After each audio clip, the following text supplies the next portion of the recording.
Dengar orang-orang yang pernah tinggal di tepi laut berkata, jika bayi di rumah terus menangis tanpa henti, mereka akan memasukkan anak ke dalam keranjang, lalu perlahan-lahan mendorongnya ke laut. Keranjang mengapung di permukaan laut. Suara ombak yang menghantam akan membentuk lagu Nina Bobo alami. Anak-anak dalam lingkungan seperti itu dengan cepat dapat tidur nyenyak. Namun pada suatu hari, orang-orang seperti biasa meletakkan seorang anak di tepi laut. Namun hal itu menarik perhatian sekelompok hewan yang mengintip.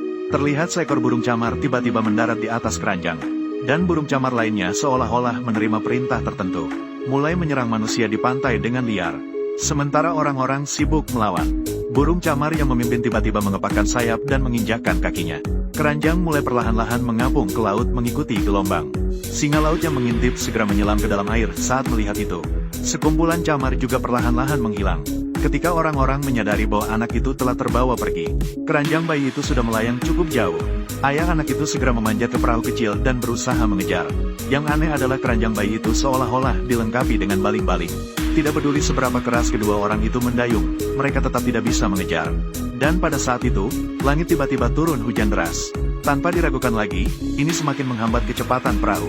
Akhirnya, ayah ini hanya bisa berdiri lemas di perahu dan berteriak, sambil melihat putranya melayang menuju kedalaman laut. Karena kejadian ini, ibu anak itu sakit karena rindu. Dalam beberapa tahun, dia meninggal karena kesedihan. Dan setelah kehilangan dua orang terkasih berturut-turut, ayah dan kakak perempuan Fiona juga tidak ingin tinggal di sini lagi. Mereka memilih untuk pergi bersama dari pulau kecil yang menyedihkan ini. Namun setelah tiba di kota, ayah karena setiap hari sibuk bekerja, sama sekali tidak punya waktu untuk merawat Fiona yang baru berusia 7 tahun. Jadi dia hanya bisa membiarkannya tinggal bersama kakek dan nenek. Dua orang tua tinggal di pinggir kota. Pemandangan di sini sangat indah. Seperti surga yang terpisah, sangat cocok untuk pensiun. Namun juga karena jauh dari pusat kota, jadi tidak banyak orang yang memilih untuk tinggal di sini. Melihat keluar melalui jendela di dalam rumah, tepatnya bisa melihat pulau kecil tempat keluarga mereka pernah tinggal. Namun setelah mereka pindah, sekarang tempat itu perlahan-lahan menjadi pulau yang terlantar. Mungkin karena pertama kali berada di lingkungan yang asing. Atau mungkin melihat pulau itu mengingatkannya pada ibu dan adiknya. Fiona malam itu bolak-balik dan tidak bisa tidur. Dia bangkit dan berjalan menuju jendela. Namun, secara tak terduga, dia melihat pulau yang tidak berpenghuni itu tiba-tiba menyala. Keesokan harinya, dia memberitahu kakeknya tentang penemuan mengejutkan ini. Namun, kakek sering melewati tempat itu saat pergi memancing. Dia sangat yakin bahwa tidak ada orang yang tinggal di pulau itu.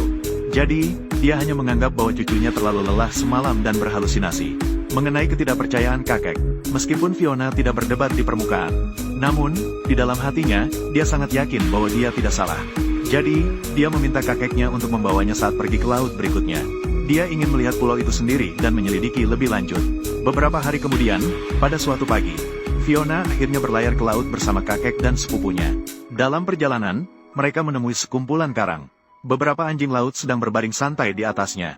Namun, yang membuat ketiga orang itu merasa aneh adalah, setelah menemukan mereka, semua anjing laut dengan panik kembali ke laut. Sepertinya ada sesuatu yang mengerikan akan terjadi. Namun karena mereka segera akan tiba di pulau kecil, jadi ketiga orang itu tidak terlalu memikirkan hal ini. Setelah kakek mengantar Fiona ke pulau, dia pun pergi dengan sepupunya menggunakan perahu kecil. Mereka berencana untuk menunggu sampai jaring ikan selesai sebelum kembali menjemputnya pulang. Fiona berbalik dan berjalan menuju pulau kecil yang sekaligus familiar dan asing. Di sini terdapat 3 rumah tua yang bobrok. Ini adalah tempat tinggal keluarga mereka sebelumnya. Pintu di sebelah kiri sudah dipenuhi jaring laba-laba. Atapnya juga terlihat bobrok dan rusak.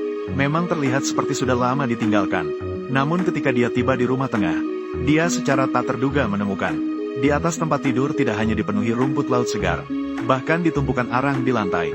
Masih ada bahan bakar yang belum padam.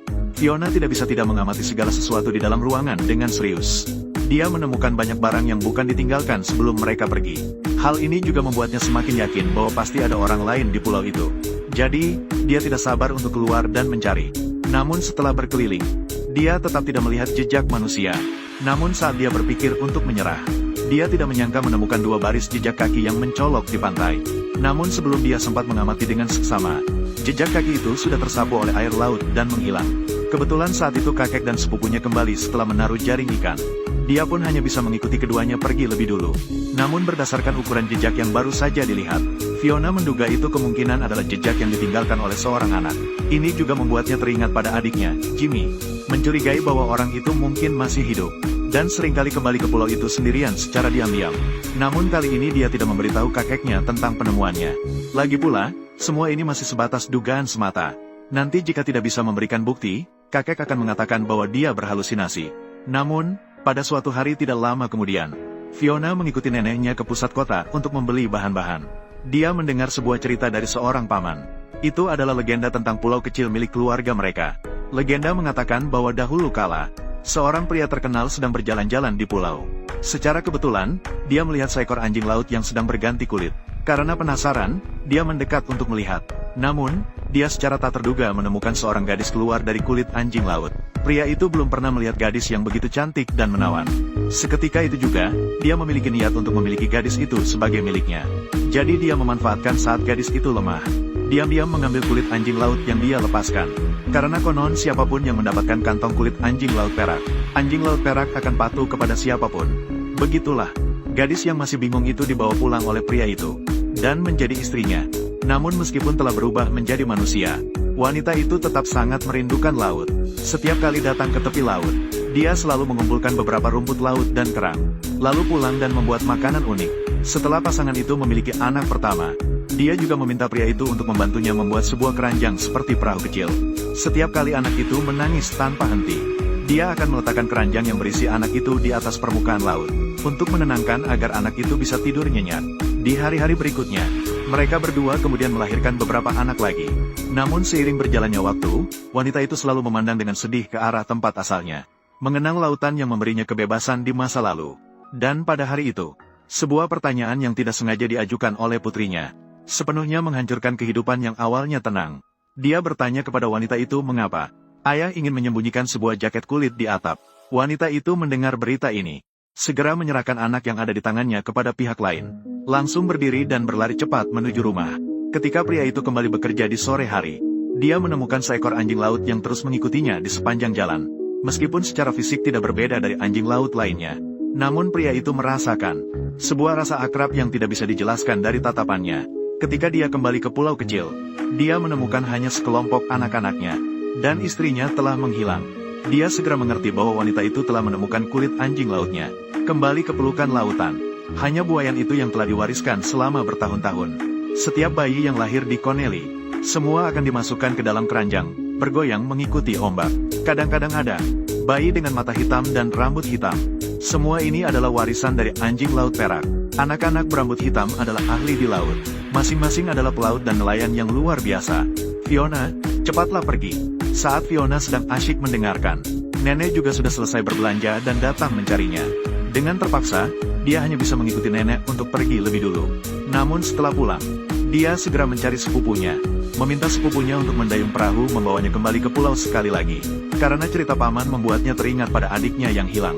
Dia ingat adiknya juga memiliki mata hitam dan rambut hitam. Kembali ke pulau, Fiona mulai mencari dengan teliti di setiap tempat. Ketika dia tiba di sebuah lereng, dia secara tak terduga menemukan seorang anak laki-laki telanjang, Jimmy. Namun, setelah mendengar suara teriakan, si bocah kecil langsung bangkit dengan panik dan mulai berlari. Meskipun Fiona terus memintanya untuk berhenti sejenak, dia tetap berlari menuju pantai tanpa menoleh ke belakang. Ketika Fiona akhirnya berhasil mengejarnya, dia sudah naik ke perahu kayu kecil dan pergi. Namun, melihat pemandangan ini, Fiona semakin yakin bahwa anak laki-laki di depannya adalah adiknya yang hilang bertahun-tahun. Karena perahu kayu yang ditumpangi juga pernah ia naiki saat kecil. Itulah perahu yang diwariskan dari generasi ke generasi. Ketika sepupunya datang menjemputnya pulang, dia segera memberitahu sepupunya tentang pertemuannya dengan Jimmy. Meskipun sepupunya percaya pada apa yang dikatakan Fiona, namun, di lautan yang luas, dia tidak tahu harus mencari Jimmy kemana. Jadi, keduanya terpaksa memilih untuk pulang terlebih dahulu. Keesokan paginya, Fiona sebenarnya ingin naik perahu kakeknya untuk pergi ke pulau itu lagi.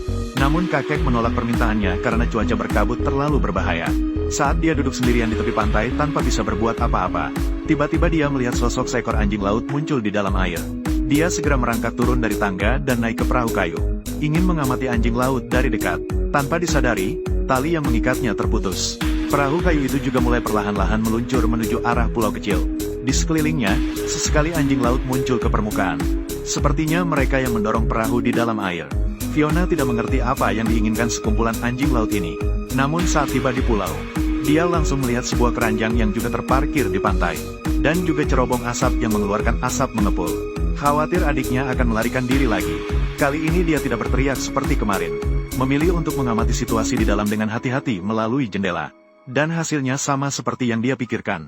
Di dalam rumah, yang sedang memasak adalah adiknya, Jimmy. Namun, Jimmy tidak menyadari kedatangan kakaknya. Namun, seekor anjing laut yang waspada melihatnya. Melihat itu, adiknya berlari kencang keluar lagi. Dan tidak lama kemudian, dia tiba di dekat buayan di tepi laut. Fiona berteriak keras di tepi pantai meminta orang itu berhenti. Namun, dia tersandung oleh anjing laut di belakangnya dan terjatuh. Tanpa diduga, dia sekali lagi hanya bisa melihat adiknya melarikan diri. Fiona dengan putus asa menunggu di pulau hingga larut malam. Namun, adiknya tidak pernah muncul lagi. Sebaliknya, kakeknya yang menyadari dia hilang datang lebih dulu. Fiona segera memberitahu kakeknya tentang pertemuannya dengan adiknya. Namun kakek tetap tidak mau percaya pada semua yang tidak masuk akal ini. Keesokan harinya, nenek melihatnya selalu terlihat murung. Lalu bertanya padanya mengapa dia tidak bahagia. Fiona menceritakan kepada nenek tentang 2 kali dia melihat adiknya. Namun, setelah mendengarnya, nenek dengan marah berjalan ke dalam rumah. Dia mengira nenek juga tidak percaya padanya seperti kakek. Ternyata nenek pulang dan mengeluarkan 2 set selimut. Ternyata dia juga selalu yakin bahwa Jimmy masih hidup. Hanya saja karena badai akan segera melanda daerah tersebut. Dia khawatir cucunya sendirian di luar akan kedinginan. Jadi dia ingin menyiapkan beberapa pakaian dan selimut untuk dikirim ke pulau kecil. Di bawah perintah nenek, keluarga itu pertama kali bersama-sama pergi ke pulau kecil. Malam itu badai datang tepat waktu. Di luar juga turun hujan deras. Fiona terus-menerus menatap permukaan laut. Akhirnya melihat sosok kecil adiknya lagi. Keluarga segera berlari menuju pantai. Namun setelah melihat orang asing, Jimmy secara naluriah mendorong keranjang bayi ingin melarikan diri. Tapi kali ini, anjing laut itu, secara bersamaan melompat dari permukaan laut untuk menghentikannya. Bahkan untuk memutuskan pikirannya, mereka bahkan langsung mendorong keranjang bayinya ke laut. Mungkin mereka juga mengerti, hanya dengan membiarkan Jimmy bersama keluarganya, dia bisa hidup lebih baik. Jimmy berdiri di tepi pantai, tertegun melihat pemandangan ini. Setelah sejenak, dia sepertinya memahami maksud anjing laut itu. Dia berbalik dan melompat ke pelukan neneknya. Fiona tersenyum dan mengucapkan selamat tinggal kepada anjing laut, dan berjanji akan tinggal di pulau bersama adiknya di masa depan. Mereka bisa datang kapan saja jika ingin bertemu Jimmy. Malam itu, dia memeluk adiknya dengan erat dan tertidur. Sangat menghargai ikatan keluarga yang telah ditemukan kembali ini. Dan kakek dan nenek juga memutuskan untuk tinggal bersama. Merawat kedua anak agar tumbuh sehat dan bahagia.